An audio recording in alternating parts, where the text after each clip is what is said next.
रोजा हूँ। और साइंस के मुताबिक जब आप रोजा रखते हैं तो ऑटोफेजी खराब डीएनए सेल्स को खत्म करती है, सोजिश कम होती है और कैंसर का माहौल कमजोर हो जाता है। जिस्म पुराने और खराब खलियों को तोड़कर निकाल देता है, मुदाफ़ती निज़ाम नए खलिए बनाता है और सोजिश कम हो जाती है। ये अमल एंटी एजिंग, एंटी कैंसर और एंटी डिजीज है। जब आप 0 से 6 घंटे रोजा रखते हैं तो जिस्म सबसे पहले ग्लूकोज यानी शुगर इस्तेमाल करता है और इंसुलिन लेवल भी हाई रहता है। जब आप 8 से 12 घंटे रोजा रखते हैं तो इंसुलिन लेवल गिरना शुरू हो जाता है, फैट बर्निंग ऑन हो जाता है और ब्लड शुगर मुस्तहकम होने लगती है। 12 से 16 घंटे के रोजे में इंसुलिन रेजिस्टेंस कम हो जाती है। जिगर और मसल्स शुगर को सही इस्तेमाल करते हैं। चर्बी से तवानाई बनती है, शुगर से नहीं। रोजा डायबिटीज और टाइप 2 डायबिटीज को कंट्रोल करने का मजबूत जरिया है।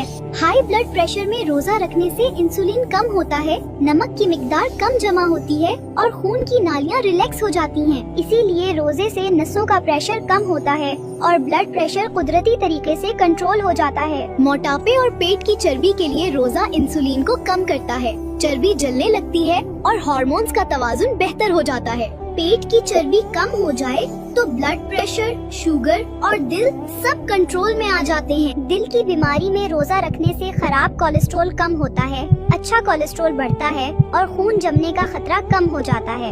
इसीलिए रोजे से हार्ट अटैक और फॉलेज का खतरा कम हो जाता है। स्ट्रेस, एंजाइटी और डिप्रेशन में रोजा कोर्टिसोल कम करता है, दिमाग का BDNF बढ़ाता है, दिमाग को सुकून मिलता है और जज्बात मुतवाजुन हो जाते हैं।